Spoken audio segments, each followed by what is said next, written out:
let's talk about Tennessee quarterback Joey Aguilar. Talk about 3 keys for success for Aguilar against Oklahoma's defense this upcoming weekend here. And as always, we're a big SEC quarterback hub. We talk all things SEC quarterbacks. Got my guys Braxton and Christian here with End Season College Football. They got a great website that gives away and talks about a lot of not just quarterback data and analytics, but all positions. But we're just the quarterback hub, so we only care about the quarterback here. So let's go ahead and talk about Joey Aguilar. I got 3 keys I want to hit on. We're going to discuss them, and then we'll talk about the defense as well and talk about what OU, DC, and what OU and Venables could potentially be doing to try to stop Joey Aguilar here. So again, 3 keys. First key for Aguilar to have success, and my thoughts, which isn't worth much, is number 1, be able to read the defense from pre-snap to post-snap. So far this season, he's done a really good job, and the defense has dropped 7 or 8, and he's done a really good job when the defense has decided to blitz. So being an OU defense, a Venables defense, they're going to try to confuse you from pre-snap to post-snap.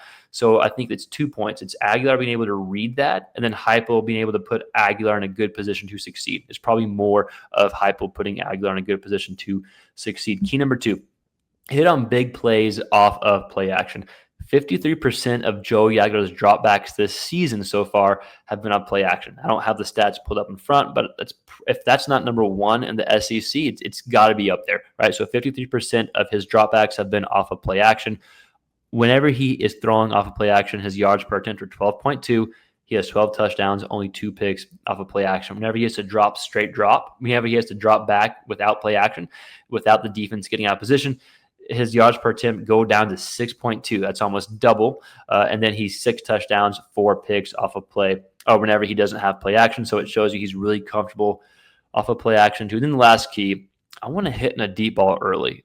Aguilar, if he's not number 1, he's up there when it comes to accuracy on balls thrown 20 yards or more downfield. He has 21 completions on those type of throws, and his adjusted completion percentage is 67%.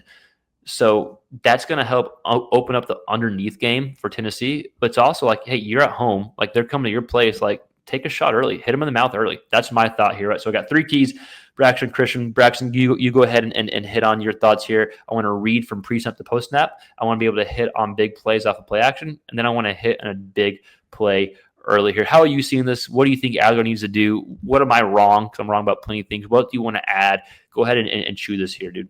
No, I mean, I think you're right. Aguilar's coming off a game where he was 7 for 7 on those deep balls.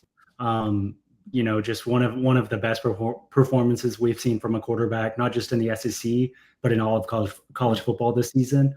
But he has a big test with this OU defense. They, give up the least amount of yards per game in general, only giving up 12.5 points per game. Only 155 pass yards per game and 85 rush yards per game. So he has it cut out for him.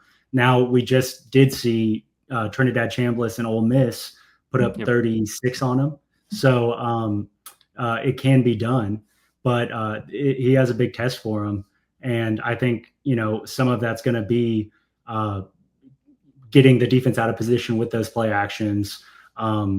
But a lot of it's going to be the pre-read snap or pre-snap read. And then it's also just going to be being able to sustain drives. I mean, one of the reasons that Ole Miss was able to win that game this past weekend was Chambliss would have 3rd and 8 or 3rd and 10, and he'd be able to scramble or find someone late after, they brought a blitz or something like that, and sustain those drives to where they could get points out of those drives. And that's kind of what I'm looking for Joey to do this weekend. Yeah, it's a good point. Sustain drives. And we talked about that on John Mateer's video. If you're an OU fan or a Tennessee fan, we have another video we just put out breaking John Mateer down and it's talking about sustained drives. Christian, I'm going to put up these stats here, dude. You break these down from us and tell us what you see here. Yeah, I mean, really kind of statistically, besides Alabama, OU is one of the best coverage defenses that Tennessee will play this year.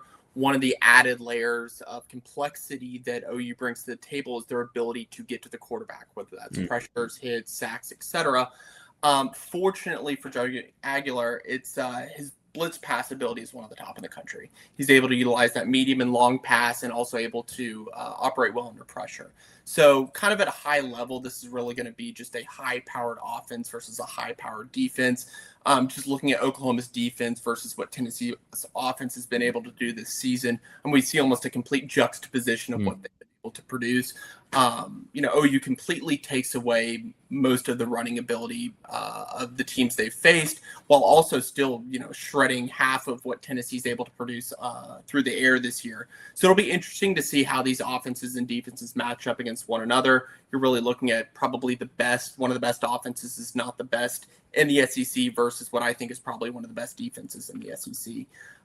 So it'd be interesting to see how Tennessee's able to kind of break down some of the coverages, how, Joey's able to get out of some of these high-pressured pass rush situations and get the ball down the field, which he's really excelled at this year.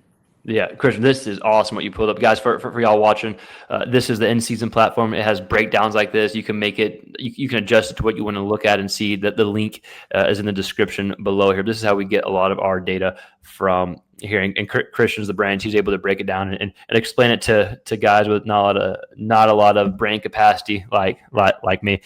So you talk about Oklahoma's defense. And I agree, Oklahoma is one of the best defenses in the SEC.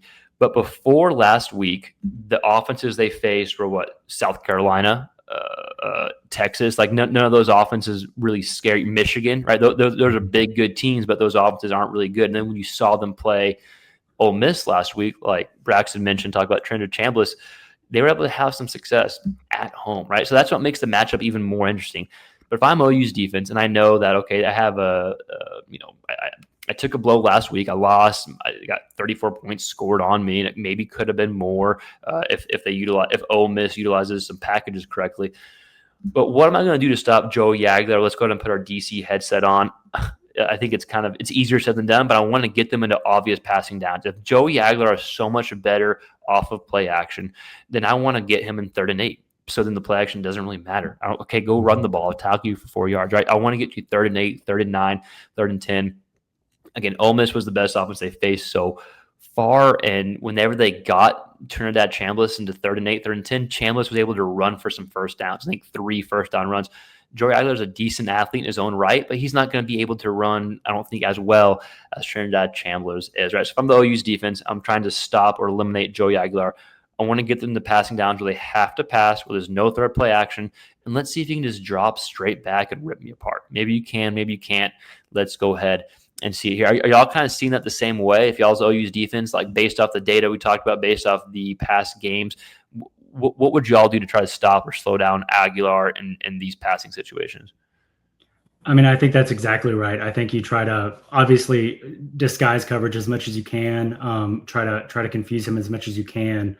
But it's also going to come down to kind of those moments where it's 3rd and 8, 3rd and 10, and you know that he has to drop back. You're not worried about the run, so you can drop into coverage and make him beat you. No, Christian, you kind of view it the same way. Yeah, I agree the same way. I think kind of from a high level, if you can kind of replicate what Alabama was able to do in preventing him to get those passes down the field, I think that is kind of the main key that OU can emulate from Tennessee's loss against Alabama, is try to take that away. Yeah, especially the second half. He came out so fast, and Bama was able to adjust, and he still made some plays, but they slowed him down in the second half. And even Georgia, he had a lot of success against Georgia, but Georgia was able to slow him down a little bit in the second half, right? Not much, but a little bit. So, again, if you're a Tennessee fan, let us know your thoughts in the comments below. What do you think Joey Aguilar needs to do to have success? What are the keys to success against this Oklahoma defense? Again, I think it's the ability to read from pre-snap to post-snap, and Heupel putting him in a good position. I think that's 1A, 1B. Hit on play action, big plays off play action. That's okay if you're good on play action, lean into that. You just got to stay in the position to have success. And the last key, I want to hit a deep ball early. I want to throw a punch at Oklahoma. Like, it's in my house. It's at night. Like, I know you have this great defense. Well, come defend this. You haven't seen an offense like this before. Like you mentioned, Braxton, I had 7 completions of these type of throws. I'm about to have number 8 right off the bat. So I want to go ahead and see if I can hit on that early here. So those are my thoughts, my takeaways, my keys. Guys, before we wrap up, is there anything else y'all want to hit on? Again, Tennessee fans, let us know your thoughts in the comments below. If you're an OU fan, we have a video out over Mateer and his success, so go check that out. Christian, Braxton, anything else? What I miss on? What am I wrong about? No, I think you're right on everything. On everything. I love that. Yeah, tell my wife that. No, it will be really interesting to see how good this OU defense really is. I mean, statistically, right now they look phenomenal. Yeah. But back-to-back weeks against high-powered offenses, we might see that they really are legit, or we might see, hey, they kind of benefited from some of the weaker offenses they played early. Yep. Spot on. Agree. Love it. Guys, like, share, subscribe. As always, thanks for watching. And check out the link, End Season College Football. It might just be End Season. The link's in the description below, so check that out and holla if you have any questions. As always, thanks for watching. We'll see you next time. Peace.